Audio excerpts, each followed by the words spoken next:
আমরা বাংলাদেশের ক্রিকেট নিয়ে বেশি মেতে থাকি কারণ বাংলাদেশের মানুষের একসাথে আনন্দ করার মাধ্যমই হলো ক্রিকেট, যা বিশ্ব দরবারে বাংলাদেশকে নিয়ে গেছে। তাই আমাদের ইমোশনকে নিংড়ে দিয়ে আমরা সেলিব্রেশনে মেতে উঠি যখন বাংলাদেশ কোনো ম্যাচ জিতে। তেমনিভাবে যখন হারে আমরা আবেগ ধরে রাখতে পারি না, কারণ ক্রিকেট আমাদের রক্তে মিশে গেছে। আমরা ক্রিকেট নিয়ে ভাবি, ঝগড়া করি, মানবাভিমানের বহিঃপ্রকাশ ঘটাই। আমাদের এই আনন্দ দীর্ঘায়িত হয় না কেন? কারণ আমরা অল্পতে কখনো খুশি থাকি না। ভালো কিছু আশা করা খারাপ না, কিন্তু হঠাৎ কোনো কিছু পরিবর্তন কখনো সুফল আনে না, আস্তে আস্তে করতে হয়, যার ফল আজ আমরা ভোগ করতেছি। যারা তামিমকে ডট বাবা বলে ট্রোল করতো তারা আজ কোথায়? শান্ত আর লিটনের 2-4টা ম্যাচ দেখে এতই মাতামাতি হয়েছিল যে তামিমকে ট্রোল করার কোনো মাধ্যমই বাকি রাখেনি কেউ। আজ সেই তামিম ইমরুলের জুটিকে মিস করছে সবাই। ইমরুল কায়েসের মতো কিছু পার্টিকুলার প্লেয়ার 2-3টা ম্যাচ ভালো না খেলার পর সে বেশি দিন টিকতে পারে না, কারণ তার ব্যাকআপ হ্যান্ড নাই। আর কিছু প্লেয়ার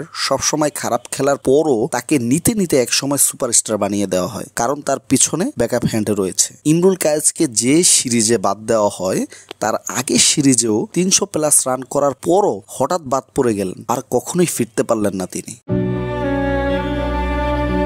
আর লিটন, শান্ত, সৌম্যরা দিনের পর দিন ব্যর্থ হয়েও ঘুরে ফিরে আবার দরে ফিরে আসে। আর হাজারবার ব্যর্থ হওয়ার পরও টিম ম্যানেজমেন্টের আস্থা তাদের উপর বহাল থাকে। আমি একটা জিনিস আপনাদেরকে বলে দিই, যে যত কথাই বলুক, যে ছেলেগুলো খেলতে গেছে তাদের উপর পূর্ণ আস্থা আছে।